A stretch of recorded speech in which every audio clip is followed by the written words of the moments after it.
It's quite cold at the top, which is exactly where the Las Chivas team is. And today we're going to go over exactly what wasn't seen from the victory against the Querétaro team, 2-1. So stay here with me and we're going to go over it next. I'm Jesus Bernal and I thank all of you for your attention. Thank you very much for being here with me to talk about the latest regarding the Guadalajara team. So, without further ado, let's start this video with the latest news about Chivas.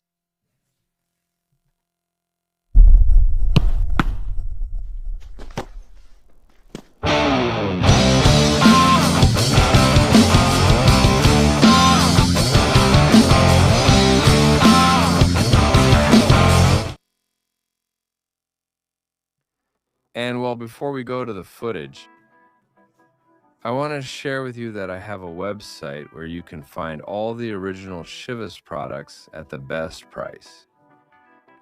Down below, I'll leave the link in the pinned comment, but look, honestly, it's really good. Here's the entire original catalog of the Guadalajara women's Chivas team, as well as accessories and more. So you can check it out and get whatever you want, 100% guaranteed.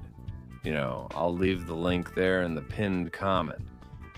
So now let's go over exactly what wasn't seen in this weekend's game against Querétaro. There's good old Richie Ledesma, right? Richie Ledesma, recently called up to the national team, was the first to come out and observe, to see what was happening before the match. Here we see the case of Luis Romo as well. It was raining quite a bit at Akron Stadium, actually. You can see it there. The same people were taking shelter from the situation. They didn't want to get wet, and that's why it's at the beginning of the game. It looks so empty, because people stay in the hallways. It's something very common that happens at Akron Stadium, the fact that people stay there. Guillermo Allison was the first to warm up, and the field still looked nearly empty. There, Querétaro's goalkeeper appeared, followed by Arangel. If you look closely, you can see the raindrops, greeting his people and doing his ritual, not doing his traditional ritual. Now you'll see how he crosses himself and goes under the goalpost to pray a little. It's part of what he does. The ritual must begin. I imagine it's to give thanks. I don't know. Ruben, the Bear Gonzalez, the new addition. Within Gabby Milito's squad, only Tiba Sepulveda still needs to join. However, we saw the Bear there. And here's Sergio, the fitness coach, is playing long passes with Luis Romo. There we see him. Good technique from the coach and fitness coach, working with Luis Romo. They were warming up, though not officially part of the warm-up. Here's this Mexican who will be representing our country in canoeing. If I remember correctly, he was the one they invited to the horn event, where they go and blow it and all that. Well, that's him. His last name is Cepeda. There we see him already leaving after that ceremony. And hopefully he does very well in the competition he has at the U23 World Championship and the Central American Games. There is the bench, not the bench players, coming out from the side. Santi Sandoval, Mickey Tapias. Mickey hasn't played at all. Coach Gabby Milito doesn't favor him. There we go to the 4K greeting their people. There's Chema Garrido and Alex Ramirez, right? How about that? And Aldo Lara, also working from the field. And we see Luis Romo.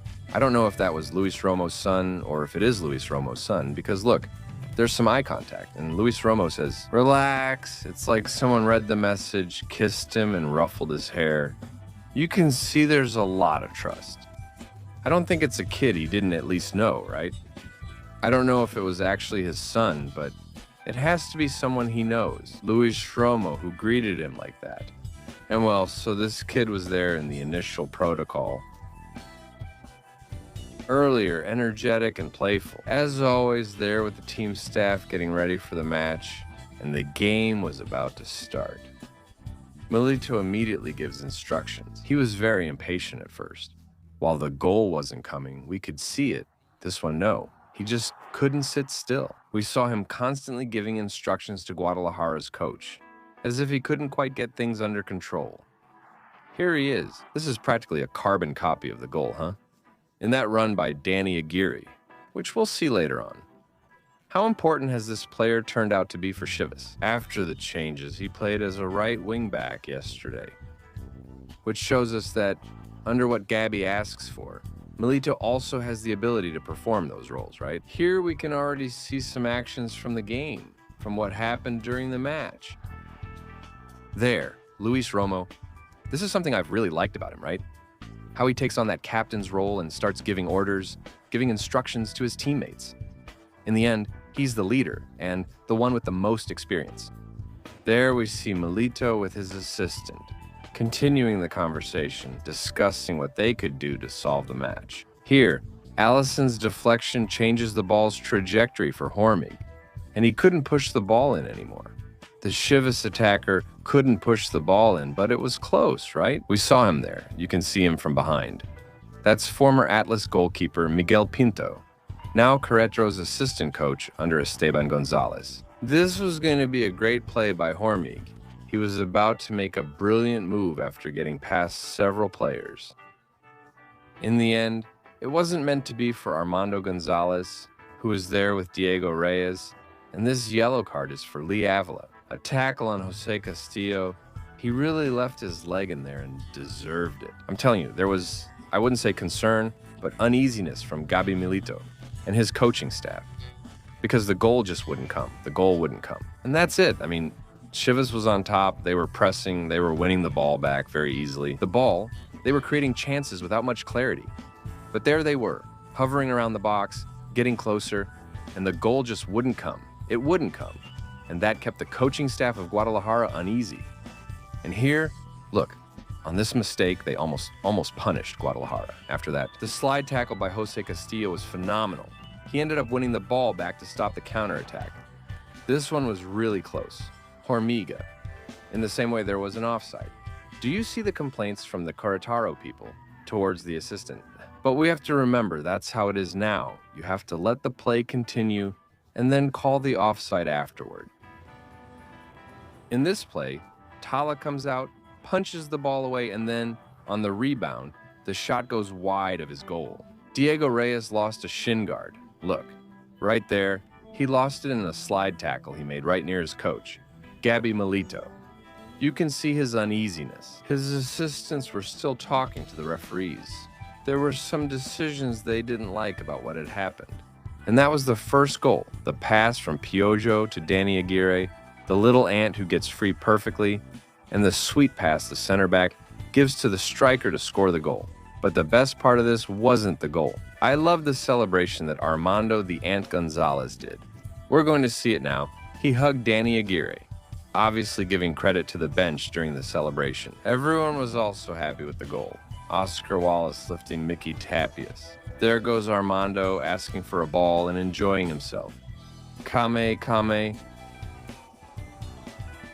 Excellent. The Ant, excellent. The Ant, Armando Gonzalez. With that came Kake. The player from the Chivas team did it and scored his second goal of the tournament. Talking there a little bit with Omar Gobea also, and watch out. Omar Gobea is the one who recovers the ball, so the play for the goal can happen. Here, Luis Romo kicking Jimmy Gomez. They know each other, and obviously they played together on the Querétaro team. And look at this. Piojo tried, he had a good game. Alvarado had a good game. Not just because of the goal. We saw him earlier with the pre-assist and Armando the Ant Gonzalez's goal. Well played by Roberto Alvarado. Here, Brian Gutierrez, who has tried, hasn't had the accuracy yet to score. But surely that first goal will come soon. This was a great save in this play.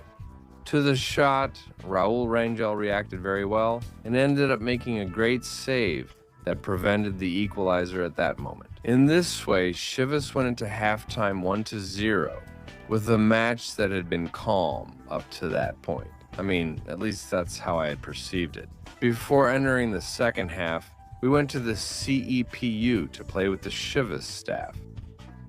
Luis Romo, in his role as captain or the referee, also to discuss some matters. That's okay, right? Or in the end, is it just part of what he has to do? And that's how the second half began, with a lot more people in the stadium. There were over 30,000 people yesterday, not like this. I think that was the clearest chance for Gallos. which ended up being lost with the appearance of the defensive midfielder. There, trying to create danger. I think it was the clearest opportunity they had. And Milito started to complain, right? About the calls that weren't given to his team, the plays that weren't called, these fouls that weren't called in favor of Chivas' team made him a bit desperate. There we see Efra Alvarez trying to thread a ball through to Hormiga, but it didn't work out. Then this cross, and once again there in defense, he was a key player. I think this might have been a penalty, but in the end it wasn't reviewed because there was an elbow to Armando. In the end, the play wasn't even reviewed. Nothing was called at all. And that's how Chivas, in their storm, kept passing short, playing in very tight spaces. Querétaro let them do that by crowding the back. Look, there are 7 or 8 Querétaro players there. Now what, Hormiga? There he recovered from the hit and signaled to the linesman. Not to ask what happened, but because he had been hit in the head. Armando. Here we keep seeing more plays. The right side became the key during the second half, huh? During the second half, Richie Ledesma kept receiving with an advantage. And this powerful shot from Gobea, which Allison flies for and manages to save quite well. Here we see Tala giving some instructions and also Gabby Milito himself. I think this is where he throws a tantrum, huh? I get the impression that there's something he doesn't like. Look at him with the water. Gabby Milito takes it out on that. Then they got upset with Tala because he was passing them a ball.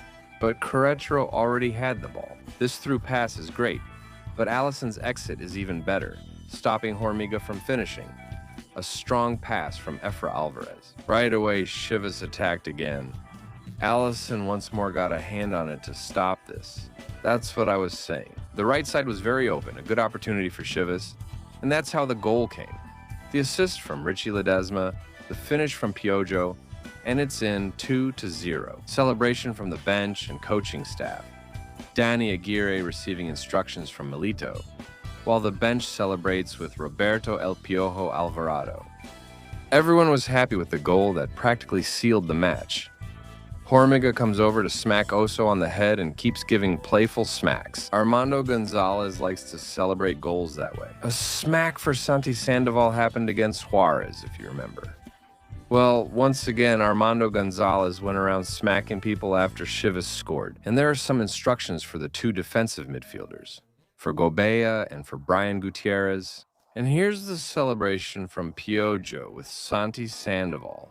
The little dance that the 2 Guadalajara players did. The return of Oso is important, as is Gonzalez. Ruben, in his return to the field, received an ovation. I'll keep quiet so you can hear the ovation for Oso. Thank you.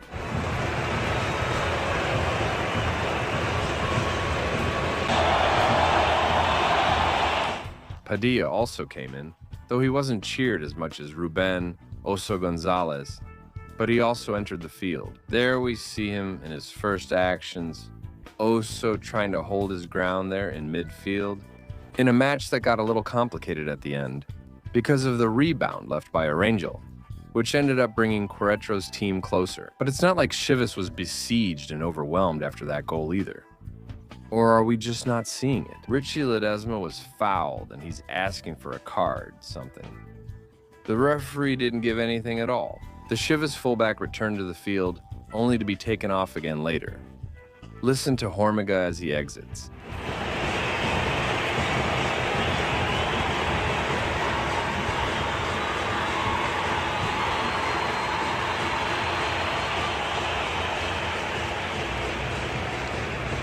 Armando La Hormiga Gonzalez got a big ovation and a warm welcome from his teammates on the bench. Obviously, the situation changed from how he left upset with himself after the match against Juarez to how he left yesterday, right? After being subbed for scoring, he wasn't happy the first time, but he was this time. And Mickey Tapes playfully slapping La Hormiga back. You can tell there's good camaraderie there in the red and white team. So, that's everything that wasn't seen and some things that were, of course. In the match between Chivas and Querétaro, that's the 3rd win out of 3 possible for the Herd in this championship. All right, we'll leave this video here. Thank you very much for your attention. Keep subscribing, commenting, sharing, and liking, and we'll see you next time. I'm Jesus Bernal. Goodbye.